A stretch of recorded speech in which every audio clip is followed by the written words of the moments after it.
আসসালামু আলাইকুম প্রিয় দর্শক, সবুজ বিডি ব্লগে আপনাদের স্বাগতম। আজকে একটা গাড়ির ভিডিও নিয়ে চলে আসলাম। দেখতেই পাচ্ছেন আমার পিছনে একটা গাড়ি। এটা একটা প্রাইভেট কার, টয়োটা কর্সা, 1999 সালের মডেল এবং 2003 সালে রেজিস্ট্রেশন করা। গাড়িটা একদম সুপার ফ্রেশ কন্ডিশনে আছে। যারা একদম ফ্রেশ কন্ডিশনের এই গাড়িটা চান তারা এই নিতে পারেন। গাড়িটা নিতে হলে আসতে হবে আপনাদের কুষ্টিয়া দৌলতপুরে। এবং গাড়িটা কত টাকায় নেবেন এটা বলার আগে গাড়িটার বিস্তারিত আগে দেখায় নিই, তারপরে আপনাদেরকে দামটা বলে দেবো। প্রিয় দর্শক, এটা হচ্ছে গাড়িটার বাম পাশের অংশ। দূর থেকে দেখতে পাচ্ছেন গাড়িটা একদম সুপার ফ্রেশ কন্ডিশনে আছে। আমি যতটুকু দেখলাম গাড়িটার কোথাও কোনো খুঁত নাই। আমি একটু বাইরে থেকে দেখিয়ে দিই কন্ডিশনটা, তারপরে আমি ভেতরের কন্ডিশন দেখাবো। গাড়িটা হচ্ছে, ভাই আপনার নাম কি? বুলবুল। বুলবুল ভাইয়ের গাড়ি। যারা গাড়িটা নিতে চান তারা দৌলতপুরে আসলে গাড়িটা নিতে পারবেন। কুষ্টিয়া দৌলতপুর বাজার। এটা হচ্ছে ঢাকা মেট্রো গ 15 সিরিয়ালের গাড়ি, 7424 নাম্বার গাড়ি। ভাই সামনের হেডলাইট গুলো কি সব অরিজিনাল আছে? সব অরিজিনাল না? আসলে গাড়িটা যে কন্ডিশনে আছে এটা আসলে বলার ভাষা রাখে না যে এত ফ্রেশ কন্ডিশনে কিভাবে থাকে। ভাই এই গাড়িটা কে চালাতো আগে? গাড়ি আমি নিজেই চালাতাম। আমার আগে চালাতো একজন ডাক্তার সাহেব। আচ্ছা আচ্ছা, একজন ডাক্তার সাহেবের গাড়ি ছিল, যার কারণে গাড়িটা একদম ফ্রেশ কন্ডিশনে আছে। এটা হচ্ছে গাড়িটার বাম পাশের সামনের টায়ার কন্ডিশন। এটা প্রায় 60-70% ভালো আছে। আপনারা যদি ভেতরের কন্ডিশন দেখেন তাও ফ্রেশ পাবেন। বুলবুল ভাইয়ের কথা যে গাড়ির সামনে উপরে ভেতরে সব জায়গায় সেম কন্ডিশনে আছে, কোথাও কোনো খাওয়া পচা কিছু নাই। অর্থাৎ একদম টিন বডির গাড়ি। আমি একটু টোকা দিলেই আপনারা বুঝতে পারবেন, যেখানে টোকা দেবো সেখানে টিন বডি। এটা হচ্ছে পেছনের ডিকি। এটা হচ্ছে গাড়িটার বাম পাশের পেছনের টায়ার কন্ডিশনটা একটু দেখেন, তাহলে বুঝতে পারবেন যে আর কতদিন চালানো যাবে। এটা মোটামুটি ফ্রেশই আছে। এটা হচ্ছে গাড়িটার পেছনের অংশ। পেছনের লাইট গুলো অরিজিনাল আছে ভাই? তারপরে গ্লাস গুলো সবগুলো অরিজিনাল? সব অরিজিনাল না? অরিজিনাল না থাকলে যে জয়েন্টে যে পুটিং আছে ওটা দেখলেই বোঝা যাবে। বুঝতে পারছি, যারা আসলে গাড়ি চেনেন তারা দেখলেই বুঝতে পারবেন যে আসলে এগুলো অরিজিনাল কিনা। এই যে ডাক্তার সাহেবের লোগো। আচ্ছা আচ্ছা আচ্ছা, ওটা তুলে ফেলছি, তারপরও যায় না পুরোপুরি। হ্যাঁ, এটা বিটটা দেখলে টের পাবে যে মার খাওয়া অরিজিনাল। হ্যাঁ, আপনার জাপানি বিট এগুলো। এটা হচ্ছে গাড়িটার ডান পাশের অংশ, একটু দূর থেকে দেখাচ্ছি।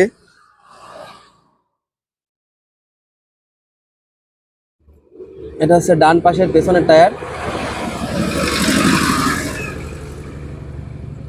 ভেতরের কন্ডিশন একদম ফ্রেশ আছে। আমি আসলে সামনাসামনি দেখছি তো আমি বুঝতে পারছি। আপনারা যারা আসবেন তারা এগুলো একটু ভালো করে খেয়াল করবেন, তাহলে বুঝতে পারবেন যে ভেতরের কন্ডিশন বা বডি অনেক ভালো আছে। আমি একটু নিচে যদি দেখাই তাহলে দেখতে পারবেন কি কন্ডিশনে আছে।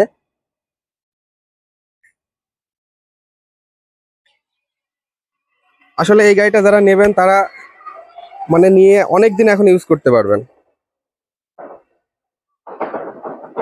এটা হচ্ছে গাড়িটার ডান পাশের সামনের টায়ার কন্ডিশন চারটায় মোটামুটি ফ্রেশ, এখনো অনেকদিন চালাইতে পারবেন আপনারা। এটা হচ্ছে গাড়িটার সামনের অংশ। সামনের গ্লাসও কি অরিজিনাল ভাই? হ্যাঁ, এই দেখেন অরিজিনাল ডকুমেন্টস। আচ্ছা আচ্ছা, এটা হচ্ছে অরিজিনাল সিল। গাড়ির সাথে যেটা থাকে দুই পাশে আছে। এই যে আচ্ছা আচ্ছা, পাশে দেখেন এই যে টয়োটার লোগো। এটা হচ্ছে টয়োটা জাপান থেকে যেভাবে স্টিকার লাগাই দিয়েছে সেভাবেই আছে। এই যে যারা বোঝেন এগুলো তারা দেখলেই বুঝতে পারবেন যে গাড়িটা আসলে অরিজিনাল গ্লাস আছে কিনা। প্রিয় দর্শক, আমি এখন গাড়িটার ভেতরের কন্ডিশন দেখাবো। এটা হচ্ছে বাম পাশের দরজা। এগুলো সব এই ধারগুলো একদম জাপানি যে কন্ডিশনে থাকে সেই কন্ডিশনে আছে। এবং এগুলো সব অটো না ভাই? গ্লাস গুলো সব অটো। আপনার এটা ভেতরের অংশ, গিয়ারও অটো গিয়ারের গাড়ি এটা, অর্থাৎ অল অপশন অটো এই গাড়িটার। এটা হচ্ছে ভেতরের কন্ডিশন। এটা সিলিং দেখেন, সিলিংটা অনেক সুন্দর।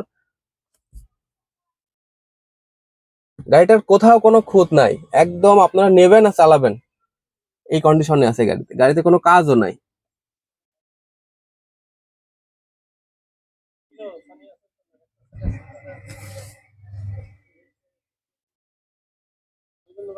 ড্যাশবোর্ডটা অনেক সুন্দর আছে,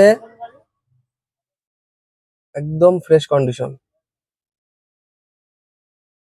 ভাই এলসিডিটা ঠিক আছে ভাইয়া? মনিটর এসি ওকে আছে না?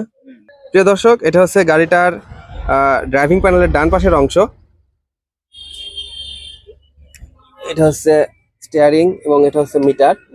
ভাই এটা কি অরিজিনাল মাইলেজ আছে এখানে? হ্যাঁ ভাই, এটা অরিজিনাল মাইলেজ 1,39,274 কিলোমিটার। আমি এইভাবেই পাইছি। হ্যাঁ, আচ্ছা, এইভাবেই পাইছেন না আপনি? আমার কাছে চালানো খুব বেশি হলে 4-5 হাজার কিলো। 4-5 হাজার কিলো আপনি চালাইছেন। গাড়িটা মাইলেজটাও কম আছে, দেখতেই পারছেন। এবং এটা হচ্ছে পেছনের সিটের কন্ডিশনও ফ্রেশ আছে। স্পিকার ঠিক আছে ভাইয়া? হ্যাঁ, স্পিকারও ঠিক আচ্ছা আছে। আচ্ছা, সাউন্ড সিস্টেমও অনেক ভালো আছে। আপনারা যারা সাউন্ড সিস্টেম চান তারাও এটা ব্যবহার করতে পারবেন। প্রিয় দর্শক, আমি এখন গাড়ির ভেতরে বসে আছি এসিটা দেখানোর জন্য। ভাই এসিটা চালু করে দিয়েছে, অনেক ফোর্সে বাতাস বের হচ্ছে এবং ঠান্ডা বাতাস। গাড়িটার কোথাও কোনো প্রবলেম নাই, এক কথায় গাড়িটা একদম সুপার ফ্রেশ কন্ডিশন। এই কন্ডিশনের গাড়ি আমার লাইফে আমি খুবই কমই দেখেছি। এতদিন বয়স হওয়ার পরেও গাড়িটা একদম সুপার ফ্রেশ কন্ডিশন। এইগুলোতে অনেক ঠান্ডা বাতাস বের হচ্ছে। আচ্ছা ভাই, গাড়িটা আপনি বিক্রি করবেন কেন ভাই? গাড়িটা আসলে আমি এর থেকে আরো একটু ভালোর দিকে যাব। একটা টার্গেট, আর একটা টার্গেট আছে যে আমি এক জায়গায় একটা কাজ করতেছি। আচ্ছা আচ্ছা, সেখানে টাকা লাগবে, কিছু টাকার প্রয়োজন, আমার একটু আপডেটও দরকার এই জন্য, তাই তো? যে কোনো একটা। আচ্ছা আচ্ছা, আমি একটু পেছনের ডিকিটা দেখাচ্ছি। এটা কি সিএনজি করা ভাই? এলপিজি। এলপিজি করা না? লিটার এলপিজি, এটা হচ্ছে 10 কিলো যাবে। 60 ঘন লিটারের এলপিজি সিলিন্ডার বসানো আছে এখানে। লিটারে কত কিলোমিটার যাবে ভাই? 10। এসি সহ? এসি গেলে 7 যাবে। এসিতে 7 যাবে না? হ্যাঁ। লং এ মনে হয় আরেকটু বেশি যাওয়া, একটু বেশি যাবে, তাই তো? এখানে একটা স্পেয়ার চাকা আছে, দেখতেই পাচ্ছেন, এটা অনেক ভালো আছে।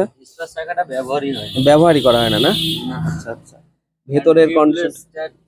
ভেতরের কন্ডিশন একটু দেখেন। এই ধারগুলো দেখলে বুঝতে পারবেন যে আসলে কোথাও কোনো মার কাট বা গুদা গাতা আছে কিনা। একদম ফ্রেশ কন্ডিশনে আছে। এই গাড়িটাতে মনে হয় শুধু টাচ আপ করা আছে, তাছাড়া কিন্তু কোনো রং টং করা নাই বড়, না? প্রিয় দর্শক, আমি একটু গাড়িটার ইঞ্জিন দেখাচ্ছি। এটা হচ্ছে টয়োটার ইঞ্জিন, অরিজিনাল ইঞ্জিন না গাড়ির? আচ্ছা, 1500 সিসির ইঞ্জিন এটা। এটা 1331 সিসি। 1331 সিসি, আচ্ছা 1331 সিসির ইঞ্জিন ব্যবহার করা হয়েছে। দেখেন এই ধারগুলো একটু ভালো করে দেখেন আপনারা।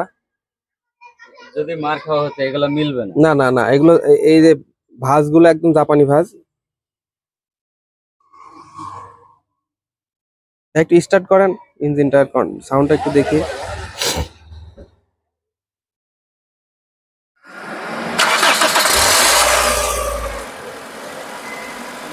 গাড়িটা এখন স্টার্ট অবস্থায় আছে ভাই।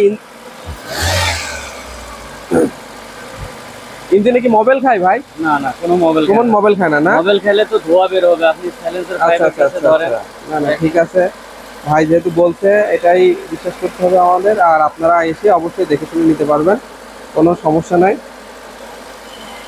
ঠিক আছে ভাই। আচ্ছা, গাড়িটা স্টার্ট অবস্থায় আছে। যদি গাড়িটা মোবাইল খেত তাহলে অবশ্যই ধোঁয়া বেরোতো, কোনো ধোঁয়া বেরোচ্ছে না। দেখতেই পাচ্ছেন গাড়িটা স্টার্ট অবস্থায় আছে। প্রিয় দর্শক, এতক্ষণ গাড়িটার বিস্তারিত দেখালাম।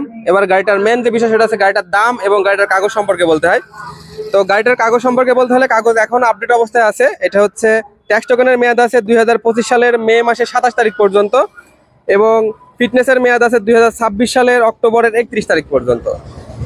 এখন 1 মাসের ট্যাক্স টোকেনের মেয়াদ আছে। এটার আয়কর দেওয়া আছে। এখন শুধুমাত্র আপনার ট্যাক্স টোকেনের যে বিল সেটা হচ্ছে 5,802 টাকা। এইটা দিলেই গাড়িটা পরবর্তীতে আপডেট অবস্থায় হয়ে যাবে আবার। তো প্রিয় দর্শক, এই অবস্থায় গাড়িটার দাম চাওয়া হচ্ছে মাত্র 5,50,000 টাকা। 5,50,000 টাকার বিনিময়ে আপনারা গাড়িটা নিতে পারবেন। গাড়িটা নিতে হলে আসতে হবে কুষ্টিয়া জেলার দৌলতপুর উপজেলাতে। দৌলতপুর বাজারে আসলে নিতে পারবেন এবং ভাইয়ের নাম্বার দেওয়া আছে ডেসক্রিপশনে, আপনারা ভাইয়ের সঙ্গে কথা বলে নিতে পারবেন। সামান্য কিছু কম বেশি করা যাবে, কিন্তু গাড়ির কাছে এসে গাড়িটা দেখে তারপরে দামাদামি করবেন। আমার মনে হয় না গাড়ির কাছে আসলে আপনাদের অপছন্দ হবে। গাড়িটা এমন কন্ডিশনে আছে, যেই কাছে আসবেন তারই পছন্দ হওয়াই লাগবে, এটা গ্যারান্টি। প্রিয় দর্শক, আজকের ভিডিওটি এ পর্যন্তই। আসসালামু আলাইকুম।